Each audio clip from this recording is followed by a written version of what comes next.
लोकसभा चुनाव के बाद कांग्रेस में अब सिलसिला शुरू हो गया।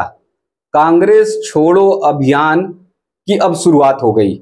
जो लोग ये कह रहे थे कि राहुल गांधी बहुत परिपक्व हैं, राहुल गांधी का दिमाग बहुत तेज है और लोकसभा चुनाव में इस बार राहुल गांधी ने ऐसी युक्ति लगाई कि कांग्रेस की बहुत अच्छी सीटें आई, यानी कांग्रेस 99 सीटें पा गई। इसमें बहुत कुछ किया धरा जो है वो कांग्रेस में राहुल गांधी का है। ये बहुत सारे लोग कह रहे हैं, राजनीतिक विश्लेषज्ञ कह रहे हैं, तमाम लोग, राजनीतिक पंडित तो ऐसा बता रहे हैं जो कह रहे हैं कि अब तो राहुल गांधी देश के ऐसे बड़े नेता बन के उभरेंगे जिनकी सियासत एकदम पूरी तरह से चमक जाएगी और जो कांग्रेस की जमीन को फिर से वापस लाएंगे, यानी जो कांग्रेस जमीन अपनी खो चुकी है उस जमीन को फिर वापस लेकर आने वाले हैं। यानी राहुल गांधी को ना जाने क्या क्या तोहफा दे रहे हैं। राहुल गांधी को एक राजनीति का इतना बड़ा विद्वान बता रहे हैं जैसे लग रहा है कि राहुल गांधी ने कोई जग जीत लिया। मात्र 99 सीटें आई हैं और वो भी 99 सीटें भाजपा की 10 साल की लगातार सरकार के कारण, थोड़ी बहुत इनकम्बेंसी रहती है उसके कारण आई है। राहुल गांधी के ना दिमाग के कारण, ना राहुल गांधी की पदयात्रा के कारण, ना राहुल गांधी के ये सीटों के गठबंधन और जोड़ तोड़ के कारण। जो लोग राहुल गांधी को अभी बहुत ज्यादा दिमागदार बता रहे हैं और कह रहे हैं कि 99 सीटें लाकर और जिस तरह से विपक्ष मजबूत हुआ है उसमें राहुल गांधी की बहुत बड़ी भूमिका है। उन्हें समझ लेना चाहिए कि लोकसभा चुनाव से पहले राहुल गांधी बस सिर्फ क्या कर रहे थे, पदयात्रा निकाल रहे थे। राहुल गांधी भारत जोड़ो यात्रा में जुटे हुए थे। राहुल गांधी को जरा भी फुर्सत नहीं थी कि वो गठबंधन करे किस प्रदेश में। राहुल गांधी को जरा भी समय नहीं था कि वो किसी जाकर जो है टिकट के बंटवारे पर ध्यान दें। बस केवल पदयात्रा चुनाव के समय ऐन वक्त पे निकाल रहे थे राहुल गांधी पदयात्रा। तो ऐसे में आप ये समझिए कि एक थोड़ा सा चमत्कार हो गया है, तो उस चमत्कार को लोग नमस्कार कर रहे हैं। लेकिन ये नहीं मान लेना चाहिए कि ये सब राहुल गांधी की बहुत कड़ी मेहनत और बहुत बड़ी सूझबूझ का प्रतिफल है। अगर ये मानते हैं लोग तो वो उनकी बहुत बड़ी गलतफहमी है। जैसा संवाद टीवी बार बार ये बता रहा है कि राहुल गांधी कांग्रेस को सिर्फ और सिर्फ चौपट करेंगे, राहुल गांधी कांग्रेस को सिर्फ धाराशायी करेंगे, राहुल गांधी कांग्रेस को सिर्फ फिर जमींदोज कर देंगे, ये निश्चित तौर पर आप मान लीजिए। जो लोग आकलन कर रहे हैं कि नहीं 99 सीटें आने के बाद से कांग्रेस की बहुत बड़ी मजबूत स्थिति बनेगी और आने वाले जो 2-3 प्रदेशों में विधानसभा चुनाव हैं उसमें राहुल गांधी बहुत बढ़िया काम करेंगे, कांग्रेस बहुत बेहतरीन काम करेगी, ये सब लोगों की गलतफहमी है। अब देखिए कैसे कांग्रेस में कांग्रेस छोड़ो अभियान की शुरुआत फिर शुरू हो गई। पहले आप सबको याद होगा कि लोकसभा चुनाव से पहले खटाखट तरीके से कांग्रेस छोड़ रहे थे लोग, बड़ी संख्या में लोग कांग्रेस छोड़ रहे थे, भाजपा में शामिल हो रहे थे, अन्य दलों में शामिल हो रहे थे। यानी बड़े से बड़े दिग्गज नेता, चाहे कांग्रेस के प्रवक्ता रहे हों, चाहे कांग्रेस के पूर्व मुख्यमंत्री रहे हों कांग्रेस सरकार में, सब कांग्रेस को छोड़कर दूसरे दलों में आ रहे थे। अगर उस समय राहुल गांधी बहुत परिपक्व और बहुत तह तक पार्टी में पकड़ रखते तो उनको रोकते, उन्हें समझाने का काम करते। लेकिन जो कांग्रेस से जाता रहा, राहुल गांधी ने एक बार भी उनसे न बात नहीं की और ना ही उन्हें रोकने की कोशिश की। तो जैसा मैं पहले बताता आया हूं कि राहुल गांधी सिर्फ कांग्रेस को मटिया मेट करके ही मानेंगे, वैसा निश्चित तौर पर करेंगे। आप लोग आगे भी देखिएगा उनकी सूझबूझ, उनके दिमाग की जो स्थिति है, जिस तरह से उनकी कार्यप्रणाली है।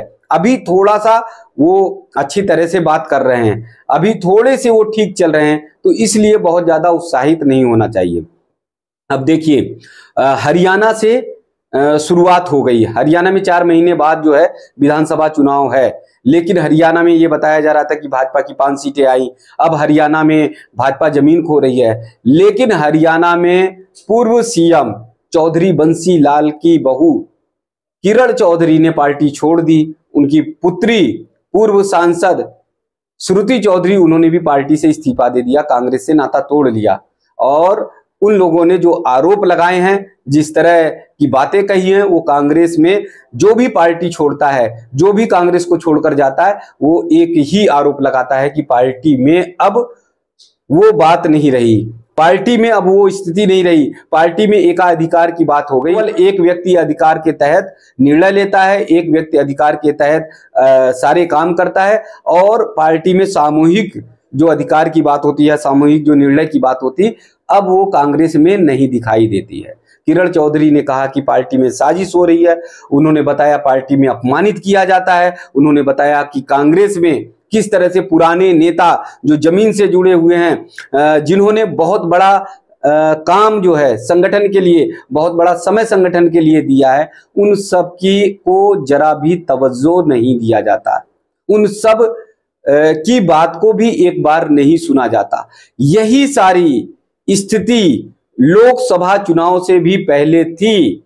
जो लोग कांग्रेस को छोड़कर जाते थे यही आरोप लगाते थे कि कांग्रेस वन मैन पार्टी हो गई है, कांग्रेस में सिर्फ और सिर्फ राहुल गांधी का अधिकार चलता है, कांग्रेस में निर्णय जो लेते हैं राहुल गांधी निर्णय लेते हैं, सिर्फ मल्लिकार्जुन खड़गे केवल राष्ट्रीय अध्यक्ष के नाते हैं, लेकिन सारे निर्णय राहुल गांधी के से ही होते हैं, और बहुत ज्यादा राहुल गांधी किसी की नहीं सुनते हैं।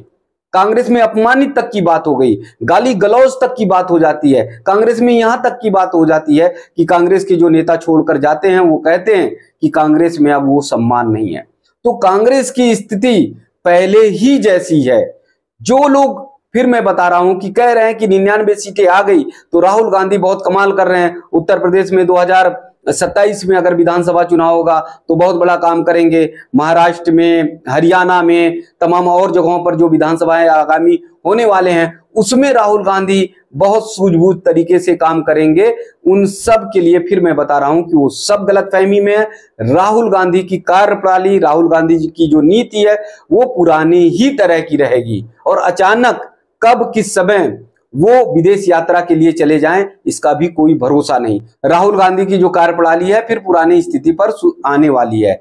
एक और बड़ी स्थिति होगी, जैसा मैंने पहले भी बताया कि कांग्रेस के जो 99 सांसद हैं, उन 99 सांसदों में बड़ी संख्या में सांसद टूटकर भाजपा में शामिल होंगे या एनडीए के घटक दल बनेंगे।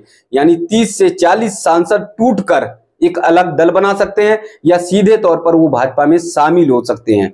ये दावा इसलिए कर रहे हैं क्योंकि जिस तरह से सिलसिला शुरू हो गया है हरियाणा से कांग्रेस छोड़ो अभियान, उसी तरह से 1-2 महीने में फिर पूरे देश भर में कांग्रेस छोड़ो अभियान शुरू हो जाएगा। और उस कांग्रेस छोड़ो अभियान में जो नवनिर्वाचित सांसद हैं कांग्रेस के, उनमें से बड़ी संख्या में वो सांसद महोदय कांग्रेस छोड़कर आएंगे और भाजपा या एनडीए में शामिल हो जाएंगे, क्योंकि उन्हें पता है कि कांग्रेस में राहुल गांधी ही एक नीति, एक निर्णय के माध्यम से चलते हैं। उसके अलावा कांग्रेस में किसी के निर्णय की जरूरत कोई नहीं होती है। कांग्रेस में सामूहिक रूप से कोई निर्णय नहीं होता। तो ऐसी स्थिति में वो सांसद भी जानते हैं कि वो बहुत अच्छा, बहुत बेहतर काम नहीं कर पाएंगे और उन्हें हर हाल में फिर कांग्रेस छोड़नी पड़ेगी। तो अभी तो कांग्रेस में खटाखट वाली स्थिति नहीं हुई है, लेकिन 1-2 महीने में खटाखट तरीके से फटाफट कांग्रेस को छोड़ने का सिलसिला शुरू हो जाएगा। अभी तो केवल एक हरियाणा से शुरुआत हुई है, आगे फिर खबर लेकर पहुंचेंगे कहीं ना कहीं, किसी ना किसी प्रदेश से। निश्चित तौर पे आप देखिएगा कि कांग्रेस को छोड़कर कोई ना कोई नेता बड़ा वो जो है अन्य दलों में जाएगा।